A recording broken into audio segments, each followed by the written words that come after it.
everyone, Shauna Noel here, and welcome to Revival Camp! We are so excited to see your guys' reaction to something that we have been praying over and just working on in a way that we hope leads to a wonderful experience of Revival Camp. Revival Camp for me is meant to be a time of reflection and really surrendering this time to God. We love to do it during the summer because we want it to be a time of revival as we head into the fall and winter season. So I'm just kind of unpacking my kit here. You'll see I showed you the patches and I showed you some of the die cuts and things like that. I am really excited to work through this kit with you, and again, it's just been really fun to see your reactions to everything. I'm so thankful for the team that helped us put this together, from the artists to the writers to everyone in between. It's just been a really fun experience, but you guys, if you're working through this kit, are a main part of that team, right? Like, the kits are great, but until they get used, until you are documenting and illustrating your faith with them, they're really just a kit. So you guys are the ones that really bring this to life, and I'm thankful for that experience. So I'm going to kick off my journaling with the Explorer. That's meant to be the first devotional in this series, and the one that I kind of lead. And you'll also notice that I am working in a different Bible. So if you haven't been following me on social media, we are very over the moon excited to be launching a new Bible with Dayspring and Christian Standard Bible. That is spiral bound, the pages are thicker, we have more margin, white pages, no lines. I mean, it really is just a game changer and something that I am having so much fun exploring and just really learning more about. I loved it from the moment I saw it in my hands. It took me about 24 hours to realize it was real. But each and every entry I do in it makes me fall more and more in love with it. It's just such a perfect tool for the things that we love to do in Bible journaling. So I'm really excited to share that with you. So we have these really fun patches that come in the kit, and they kind of there's one for each devotional that'll walk you through all of Revival Camp. And I love to hear how you guys are using them. I've heard so many wonderful ideas, from Bible covers to bags to, little banners that hang on your wall, and I love each and every one of them, like I said, but I want to use mine in my Bible, so that's how you'll see me use mine. And that's for today. I may change that plan tomorrow. You don't have to use all the patches the same either. But for today, I wanted to start off by putting that cute little badge right up in the corner of my page as a visual reminder of this camp and kind of the journey we're taking together. And then I love the Let's Explore stamp that comes on the 4x6 stamp set.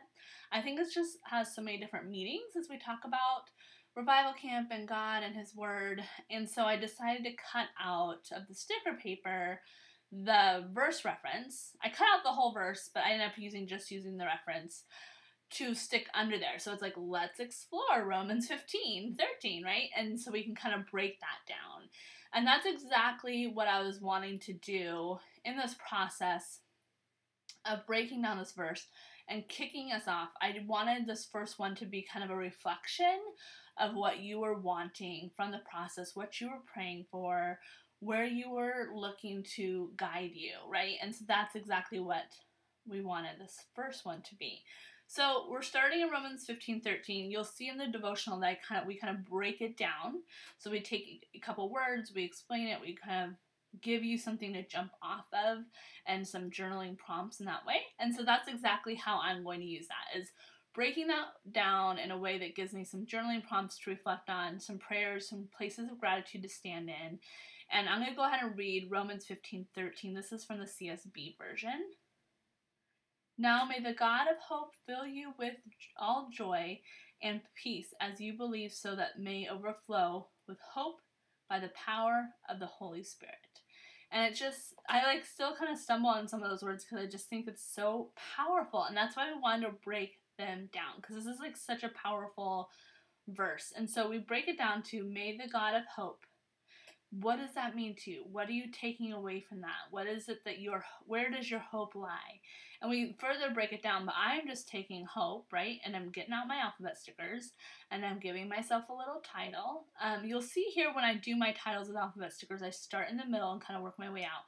Not by any means leading to perfection, because that is the furthest thing from my work. I'm kind of a messy creator, and so you'll see that in my work. I'm not a perfectionist. But I do, like things to line up as much as possible, but it's still not perfection. So it's okay, guys. Like, we don't need perfection on our pages. We just need to document what God's doing, our prayers, our gratitude, and that's exactly what we're doing. So I'm breaking that down. I was really drawn to the words hope, joy, and peace.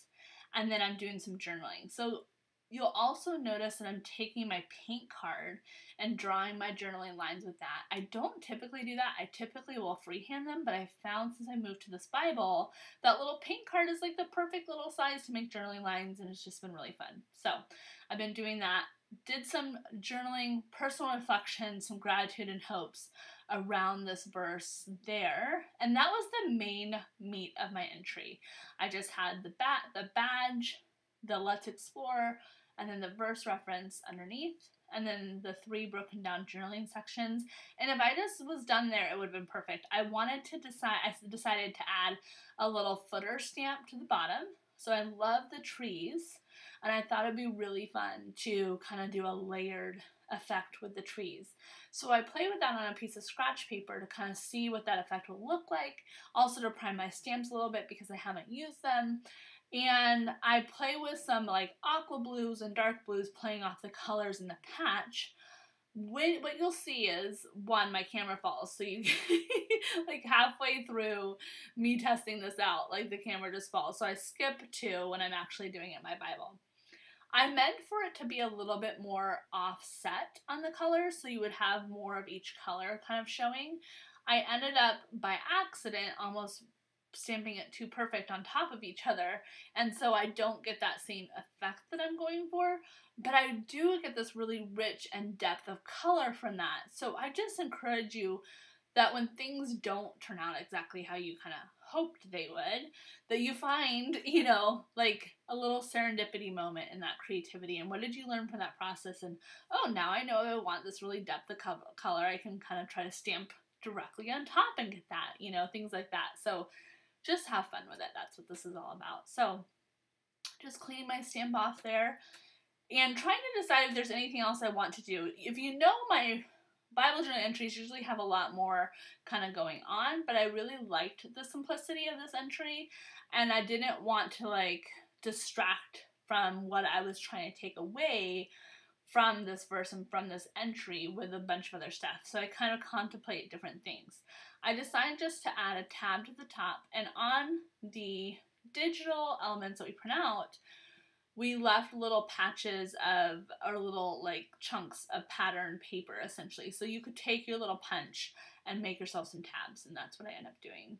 I do just use a tape runner to attach this. I put a lot on there, but the reason I didn't attach it earlier is because I knew I would be stamping near it, and I didn't want to offset that stamping by having that raised edge there, if that makes sense. So when you're attaching chunkier items to your Bible, kind of think through that process of if you will be stamping or if you will be doing anything that requires kind of a flatter surface, just to maybe save that part for later.